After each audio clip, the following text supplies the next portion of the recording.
Ladies and gentlemen, boys and girls, children of all ages, I am Vinny, this is Kim, and welcome to the only podcast that celebrates the 27, if not more, time Emmy Award-winning web soap, The Bay. You're watching Dockside at The Bay. Kim, how are you today?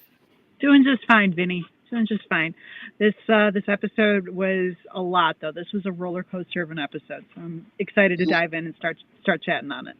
You are absolutely right. And as always, I want to thank everybody that tuned in this past weekend to our podcast-a-thon. Today is Thursday, the 13th of November, 2025, and this past weekend we did 24 hours straight to raise money for Samantha's friends. And hopefully for those of you who did watch and donate, thank you so much. And for those of you who didn't watch, you enjoyed it as well. But we are here to talk about Season 7, Episode number 2. But before we do, I do want to go ahead and let you all know, as you probably well know by now, our new merch shop has launched. We are no longer going through Threadless. We are now going through Spreadshop. And it's still the same URL. It's still merch.suds-media.com, which is pointing to a new shop now. All of our logos, all of the designs for merchandise are there that you've loved. And we have new items that are now available that the other place did not have. Especially the Cuddle Buddies. We have a dog, monkey, a panda bear, a teddy bear, and so on and so forth. I do want to go ahead and thank everybody that's going to be purchasing stuff because there's a lot of stuff. And for one more week, everybody get site-wide is 25% discount. Get your holiday shopping out of the way. We actually have stockings and Santa hats as well with our logo. So, if you have somebody who is a big fan of Dockside at the Bay, we do have our Dock inside merchandise up there, and you can get a logo. You can get of course, I just said it, but a stocking with the Dock F inside logo on it, and Santa. Stocking stuffer of a stocking. It's very exactly. Cool. Exactly. But either way, Kim, how was your week? How was your week this week? Week was pretty good. Nothing too dramatic, nothing too crazy. Just getting ready for all the holiday stuff. That's all, coming up before we know it. So, but I was happy though, just to kind of escape from some of the craziness at work into the craziness in Bay City, for sure. Work was a little bit nuts. So, absolutely, I completely agree. Today is Thursday, November 13th, 2025, and we are going to be reviewing episode 2 of season 7 of The Bay. I did get mine on Prime Video because it is available there to purchase. But it is available on Tubi and Popstar and I think a Roku channel as well. So I believe yes, Roku as well. Yeah, Tubi is a good platform for it though too. There are ads. Kind of frustrating, but all the episodes are there, and it just makes it's as far as streaming too, pretty convenient, nice little platform. Aside from the ads again, though. And folks, I know we're still going into the whole YouTube TV, ABC, Disney, ESPN problem, where all of the Disney channels were dropped from YouTube TV after the expiration of their contract. I am doing watch-alongs on various days for General Hospital, for the Hulu version on our Discord. So check that out if you are missing watching General Hospital on YouTube TV. They're not every day, and they're not, they're not on the same day all the time. It's just whenever I have a free time to stream some stuff. I do have to work at times in the evening, so I can't always, or record, so I can't always do a watch along, but when I can, I post it on our X feed, which is at Suds Media. So stay tuned to that if you want to watch General Hospital and you're on YouTube TV. All right, but we are here to talk about the Bay, and let me tell you something: the Bay has been baying. It has been on fire. Season 7 kicked us off. It kicked us right into there was a lot of action, the premiere was crazy, the premiere for season 7. Now we're kind of seeing everything just kind of the way everything was unfolding and the aftermath almost, so to speak. But it definitely brought the drama, this episode. And it just, I mean, it opens on just even such like a dramatic, sort of crazy, kind of confusing note at first until you kind of figure out the lay of the land and exactly what's going on. But I mean, it features our heroine. You know, we jump in right in, catching up with what happened to Sarah, which, yes, you know, right away we're stepping into just the entire situation that unfolded at the mansion, and with her being gunned down. And we see just the impact that that's having on everyone, and the impact of that as well as the other shootings on everyone in Bay City. And it's just, there's a lot to unpack. and honestly, this is just we're kind of continuing from episode one, where we're dealing with the aftermath, like you said, of the New Year's Evil shooting, but we still don't see anything regarding Adam. We don't see anything regarding Jensen or any of the villains in this situation. We are specifically just seeing the fallout on Pete, on Lex, on Avery. We see a little bit more of Evan this week. So it's, again, we're dealing with the aftermath of what's going on, and it's this core nucleus of characters that are literally trying to pick up the pieces and put the pieces together. Yeah. So we do see, again, like you said, we see Mary Beth Evans as Sarah, who kind of is waking up, or she thinks she's waking up, but she's in a dreamland, you know. She's kind of limbo land, navigating between worlds. We see her in the hallway that was kind of teased at us in the premiere towards the very like the tail end of the episode.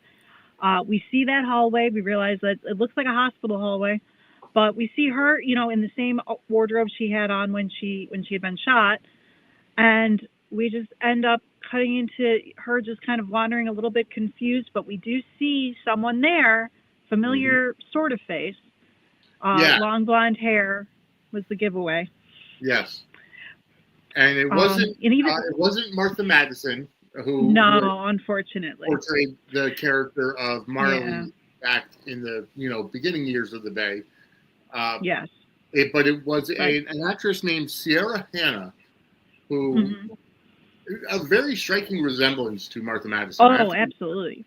Absolutely. Yeah. No, very good casting considering, Martha could have had other, and it's 7 seasons in since like her last appearance on the show. So it's to be expected that the, role was recast, especially for just a stint such as this, where she's really coming back as a way to kind of usher Sarah through this hallway and try and help her establish where she is and what's going on.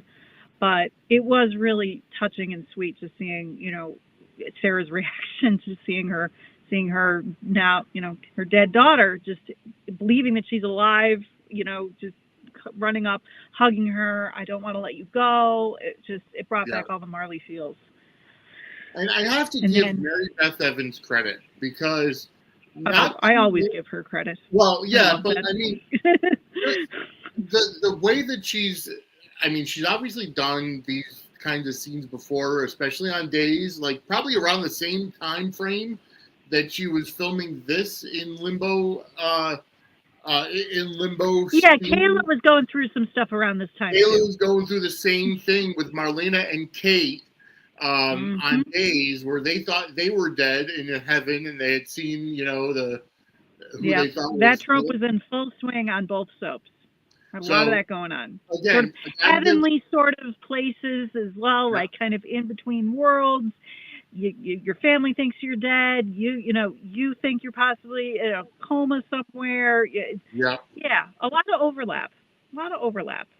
Oh, a ton of it. And Mary Beth Evans, she's obviously got to be used to it at this point. But you know what? Kayla's been through the ringer. Kayla's been through a lot, and obviously Sarah has as well. So our beloved heroines, on soaps, they always, they gotta get. They go through it. They really do. Absolutely. So a lot of credit given to Mary Beth Evans for her doing this, but we do see, somebody who, is Marley in the afterlife. And the one thing I have to say is she wasn't trying to usher Sarah through the door of heaven, like as to say, "Oh, you're dead. I'm going to bring you there now." She confirms that she's actually dead, because yeah. Sarah needs a reminder. Just because for a split second, Sarah maybe is convinced that, oh, you're back from the dead, you're alive, everything, and then Marley bluntly kind of says, oh no, I'm actually dead, and then goes on to explain though that with Jack and his sighting towards the hallway. So she basically kind of fills Sarah in on the whole situation that's happening in that hallway, where Jack just had to pay a visit to the morgue. And I love that, as long as we're kind of on this thread, with the hallway scene, what have you, when they mention Damian. Yes. I don't know. I hadn't forgotten it, but it brought it back home almost when Marley says, and they acknowledge the fact that Damian got Marley's heart. I had forgot, it all kind of came flooding back in that moment, and then it just made her appearance there and, her mentioning Damian just all the more bittersweet, because it was a detail that obviously was there, but it didn't register almost until it kind of brought everything back full circle, and it's funny because General Hospital did something really similar not too long ago when they had the memorial for Bobby Spencer, and the actress that had played BJ, Bobby's daughter, on the show. BJ had died very young from whatever. Even not being a GH regular viewer, I know that story. That's one of the most famous. Part. And then when they did the thing for Bobby, there was a reporter there who was doing a story on Bobby. It turned out to be BJ because the newspaper didn't know anything about the reporter. And I forget what the name was, forgive me, but it was something very, very similar where it came just full circle. Yeah. No, and it's just, it shows that, soaps just have that longevity, and viewers, it reminds us, viewers remember stuff like this.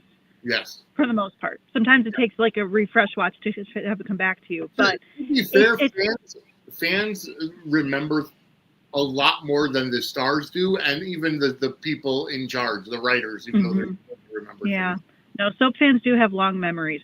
So when they do bring in that history and when they twine it in like that, it's all the more heartfelt. And in that moment in particular, I thought it really was just having it where Jack has to go identify Damian's body in the morgue, and they acknowledge, this is my grandson, all of this, but to have Marley be the one that her reveal that she had to usher Damian off, and Sarah reminding everyone that, yes, because you're connected, because of the heart and everything like that. It was just, it added an extra layer to the scene, in my opinion. It just was really well done, really well acted.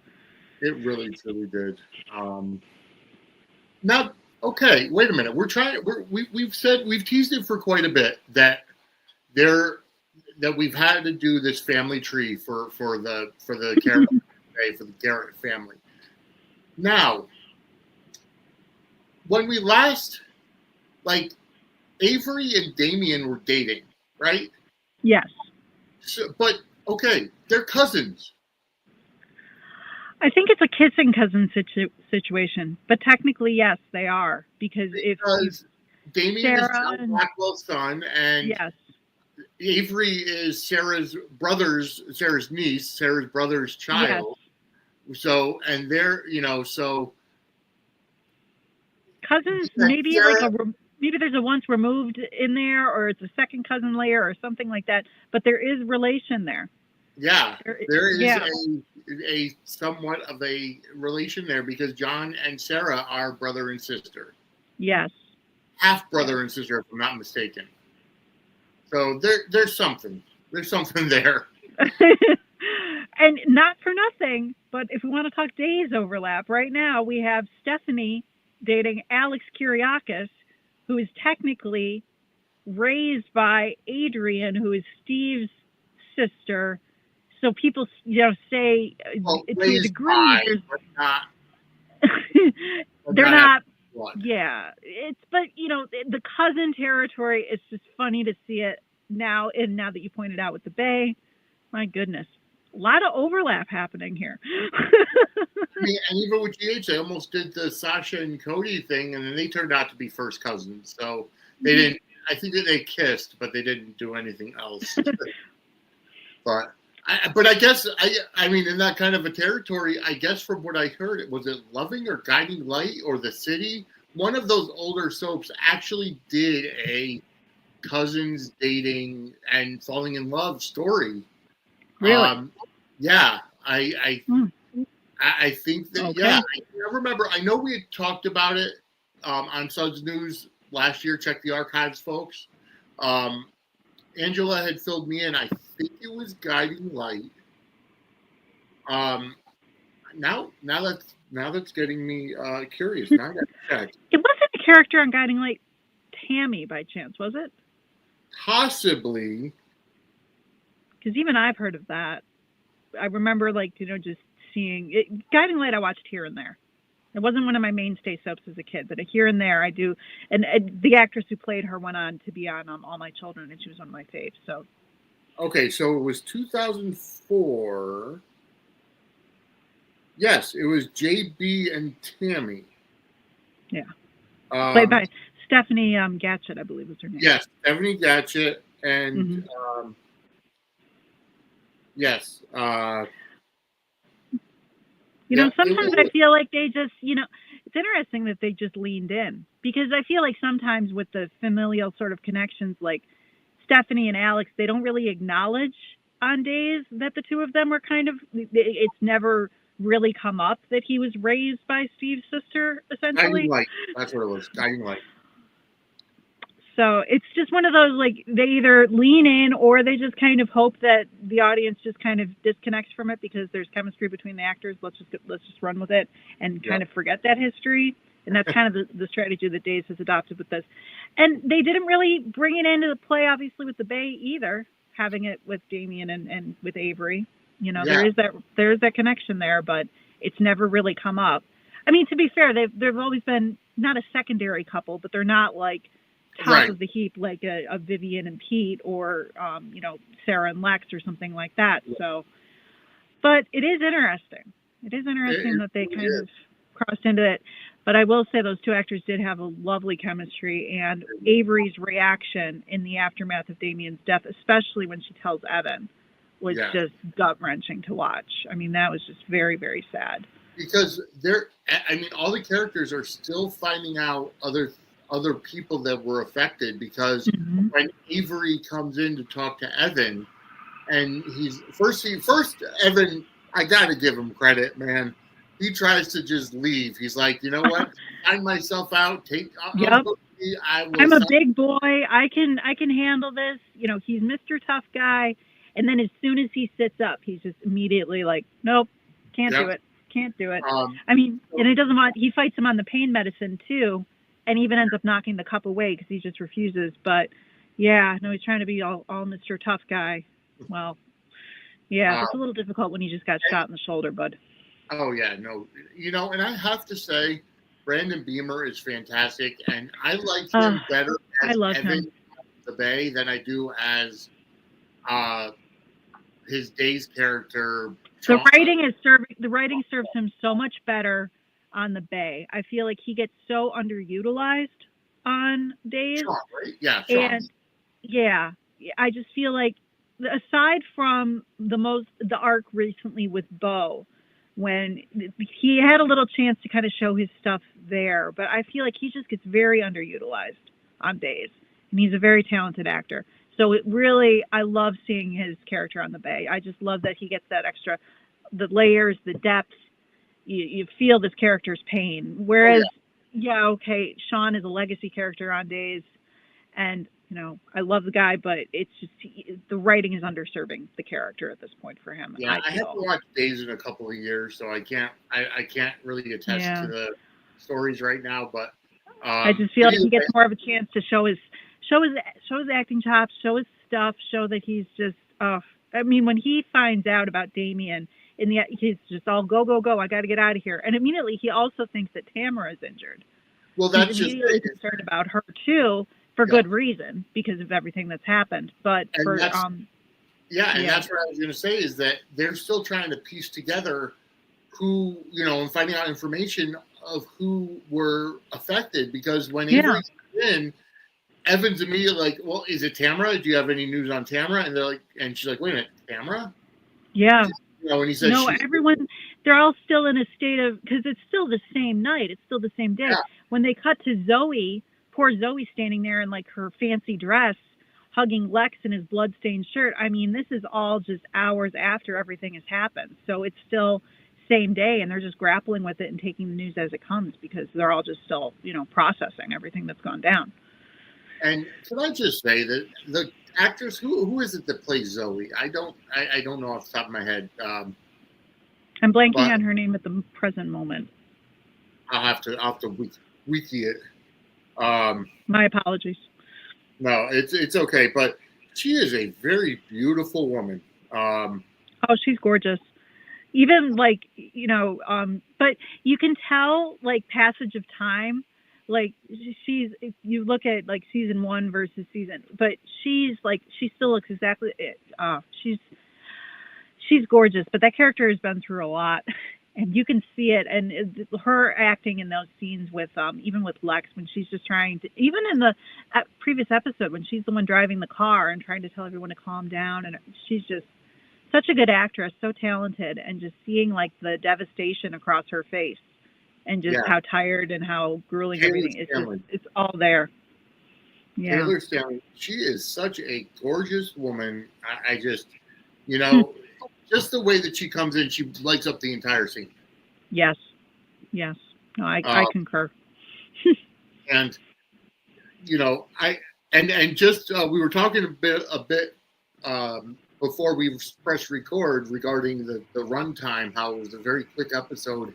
It was only a 21-minute episode, so they packed a lot into a very short time. They really did. They really did. Yeah. No, the ending just it caught me by surprise. I was like, oh wait, episode's over. Okay. Well, it felt like it flew. At least. Did. But there was so much going on, so that totally makes sense. So, I mean, we had the hospital stuff. We have the scenes in the hallway, and we have Evan, that reveal. And we also have the baby. We have the sequence with the baby and Pete and Sophia, which was just, that was so, and Pete just trying to grapple with everything that's going on as well. Poor man, our poor hero. Again, we're seeing such a range of Christos, and before, I want to get my facts correct, because before he was on the Bay as Pete Garrett from way back when in Bay the Beginning in 2010, he was a model, correct? I believe so. Yes.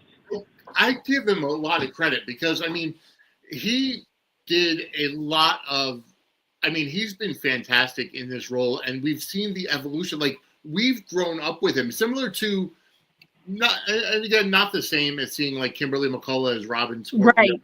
Haven't seen, it's not like he's been on the show since he was 8 years old, but we did see him as, even when we were watching Bay the Beginning and like that episode of him in New York when he's like, it's like little boy Pete almost. And then you think of where that character was then, you think of it now, and it's amazing, just seeing that trajectory and that journey. But even Christos as an actor, and now that he's playing the double role of him and his cousin, his twin brother, and of course that's a soap trope, but this takes it to a whole new level. Like, and again, the Bay itself is a whole different, can of worms when it comes to it's a different breed. It's not, the equivalent of, streaming typical. It's a streaming soap. It's not typical of, standard daytime. It's its own formula. It's its own thing. Exactly. But we still have those soapy elements, and the way they incorporate the soap tropes into the Bay is fantastic. So I give credit to both Gregory and Christos, because absolutely, and the way that Christos is portraying just two totally different characters. Yeah, here we've the past 2 episodes, as you said, we haven't had Adam on canvas, but his presence is obviously felt because we're in the aftermath of everything that he's done. But just seeing Pete just having to, switch gears from, I want to be at the hospital with my son and my mother. I need to know how my mother is. Oh, no, wait, now I need to go off and find my wife because she's been taken. It's Yeah. like that is so much to just jump around to and absorb. And his emotional state, you know, the poor man has been through the absolute ringer. But in Yeah. those scenes with Sophia, he almost, and the scene with his son, it almost grounds him a little bit when he says his son's name, and he's just Right. like, now I need to like focus. I need to go and find my wife. I need to find my son's mother. I need to figure out what is going on. It's like he has that little moment to just kind of breathe, and then has to, you know, just immediately knowing that Sarah's being looked after, and knowing that he has that support system, that he can now go and on his search for Vivian, because obviously that's key. And it shows Pete's vulnerability around his son, who is named Marlon, which is obviously after. Which I loved that. That's such a touch, and I love Sophia, Marlon Brando, another superstar. But then he goes on to explain, you know, and Matthew tying in the fact that Vivian and Matthew are cousins, which is something that I admit I had kind of forgotten until the most recent season, you know, this past season. I didn't know that connection. That's right. Yeah. That's right, because Vivian was talking to Matthew's mother or Zoe on the phone or something like that, and they were talking about Matthew, and I didn't realize they were cousins. Yeah. So, it's another, you know, again with this family tree, I really got to get working on that thing. Yes. But it's the way that Pete chose just the vulnerability, because you're right. It's kind of like one of those situations where, and I've had this conversation with my wife, and I'm going to say, am I the asshole? Because my wife has told me how there's these two co-workers that she works with that are in a relationship, and if one calls out, the other stays home, or if one has to be rushed to the hospital, the other one stays home or whatever. I'm like, why? Like, am I the asshole? Because I would have told my wife, I'm like, if you're in the hospital, I know you're being taken care of. If I have to work, I'm going to work. Like, there's nothing I can do because I'm not a doctor. I can't, you know? And so for Pete, that's kind of like the internal dialogue where that he's got to be like, okay, my mom's being taken care of by the doctors. My son is being taken care of by the doctors. And there is a support there because Sophia's there. And then the cop is, you know, being security for him. So my son is being taken care of. I have to kind of get back into hero mode and go save Vivian. Yep. I mean, it's just, it's like he needed that little moment to just kind of reset himself almost. And just kind of remember, like, you know, reprioritize, re-strategize, just get to a place where he can jump into action hero Pete mode again. Because he's been having to do that a lot between Sarah and now Vivian. It's like it's back to back sort of action hero. Got to, you know, go and track these women down that are so important to me and are, you know, so essential to my life. Yes, exactly. But that is, I mean, that's been one of the biggest things for Pete. Like, he's on an adventure almost every season. That's just what it boils down to. Yeah. I mean, he is our hero. Yes, and exactly. You know, as a hero, he can never have a moment of peace. So we do see that Nardo pretty much officially comes out of retirement. He is back in the BCPD to find out what he can about the kidnapping and find out why Will was tipped off. And Lex says, you know, if Will was tipped off, he was tipped off for a reason. So they have to figure out why and what and how everything is connected. Yeah, I mean, it's interesting kind of how that all should. I still think the Will sort of element that they brought back into the mix, it was a little convenient, but it worked, and it got Liana kind of.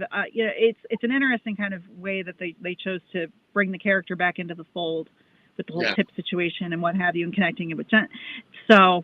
It's but at the end of the day, it's like, they need all hands on deck to figure out this Adam situation and figure out, you know, because poor Lex, I mean, my God, every scene that when he just basically, I love the chemistry that he's got with Sarah so much. And you can just see his just, you know, he looks like he's numb. He just looks so just completely Like, Yeah. I need to be here with her. And when they say, like, people don't tend to remember when you're, in comas and things, it's like, no, she'll remember me. She knows me. It's like all it takes is just like a couple of lines from him and it just breaks your heart. You're right. And again, kind of similar to Brandon Beamer, the Brandon Beamer situation, Tristan Rogers in the role of Lex in this character is just so versatile. Like, again, being used to seeing him on GH as Robert Scorpio, but I wasn't watching when it was Robert and Anna and Robert and Holly back in the event days. So seeing him in this role now where he's animated, where he's trying to save Sarah because she was shot in the stomach, and just the passion that he has, that Lex has for Sarah, is just absolutely wonderful. And bravo, Tristan Rogers, God bless his soul. We lost him not too long ago, but his work will live on. Yeah, oh, absolutely, absolutely. Just just a charming, lovely, romantic leading soap man, and it just, even their chemistry was so lovely together on this, and you can just see his devotion to Sarah in these scenes, and it's just him just standing outside the door watching them work on her. Even it was just like, oh, your heart just breaks for him. Yeah. So it was just, and we have it where we're just on that cliff. We've got all like these folks that are hospitalized on that sort of cliffhanger thing. I mean, Evan starts like having almost like a fit, like a coughing fit. We have Sarah in her coma just calling out to everybody. We have, but then we also had Sophia telling Pete, everything's okay. Avery's going to be all right. You're going to be okay. You need to go and focus on what comes next with Vivian. It's just, they're just trying to grapple with everything that's going on and adjust. And Sophia did tell, Pete that Vivian was with Adam. So he's got a place to start off with. Mm-hmm. Which is great. Yes, they do. I love when they twine back into Sophia's like psychic connection. Like they've never really lost that, but they always find interesting and creative ways to kind of bring it into the fold. And here I thought it was that, when she basically says, I don't want to put you on the wrong path like I did when I sent you to Belgium and all of that, but I do know that, Vivian is with Adam. I do know this. I can confirm that. It's just, I love that element. I love that's been a thread for the character throughout. Just that little psychic connection that helps the town, helps out. You're right. No, you're exactly right. So we know that P is gearing up for a fight, and if you're gearing up for a fight, you're probably going to want some good merch to be wearing. And I'm not talking about our merch for Suds Media. I'm talking about WWE merch, and we are an official affiliate of WWE Shop. So if you want to help us out, earning commission, but also want some really awesome WWE merch, you can use our code. Ladies and gentlemen, Suds and Sports Circle Media is an official affiliate of WWE Shop.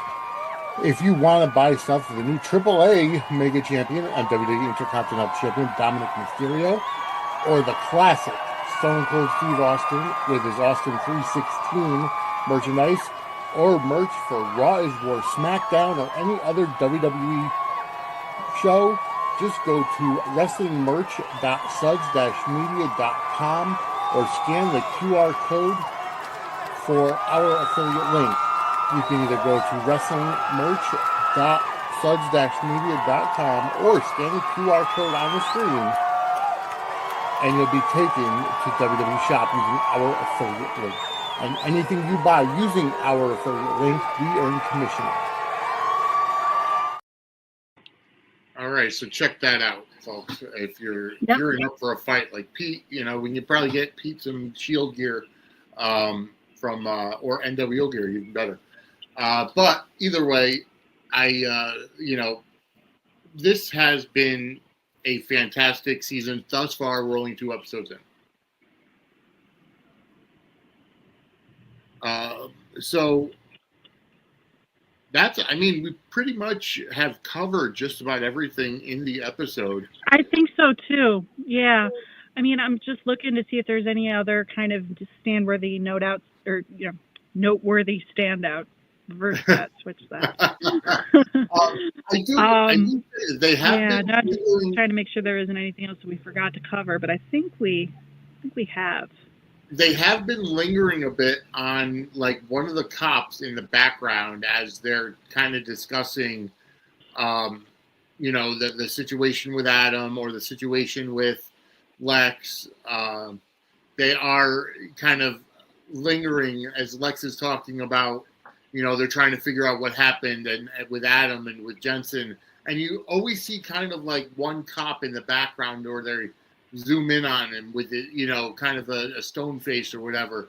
Do we think there's a mole in the BCPD? I think they kind of, I don't know, I could see that kind of going. Oh, that's a thread that I feel like they definitely kind of cast for us. So I'm curious to see if it's something that they're going to kind of dig into more. Yeah. It does kind of add up given what we've kind of been seeing. So. Agreed. So it's definitely something we have to watch for as we move forward in this season. Yep. Not that that's going to be a problem though, keeping a lookout for certain sort of little details, and not that that's going to be a problem with this show. Exactly. But I think we covered everything in this episode. It was, like I said, at a 21-minute runtime, it was a very short, very quick, jam-packed episode. And it's been fantastic either way. I mean, our show went longer than the actual episode. I know. I was just going to say that, but I just appreciate too that it makes it easier and more fun to binge that way. Yes. The episodes they're action packed. But they don't. It's not like an hour of just crazy straight up intensity where you need time to recover. It's like, nope, okay, take me to the next one, please. Yeah, exactly. Which is great. That's the way soap should be. You're exactly right. Exactly right. Well, either way, folks, I want to thank everybody for tuning in tonight. I also want to thank everybody for tuning in again to the podcast-a-thon this past weekend and Suds News on Monday. Either way, we are growing. Our next episode of Freestyling on Real American Freestyle will happen after the RAF 03 event, which is November 29th. That's at 9 o'clock on Fox Nation because it's emanating from, I forget where, off the top of my head, Chicago. It's from Chicago. So either way, folks, stay tuned for that. We'll be doing a watch-along on our Discord for the RAF 03 event, and then we'll be coming in live to talk all about it. But, Kim, where could everybody find you online? So I am Misfit8690 on X and Little Misfit52 on YouTube as well as on Instagram. So feel free to hit me up there to chat about soaps or whatever strikes your fancy. All right, fantastic. And as always, you can follow me on Twitter and Facebook at Vinny Suds. At Suds Media, our X is our network X account, which is what I normally post a lot of stuff on.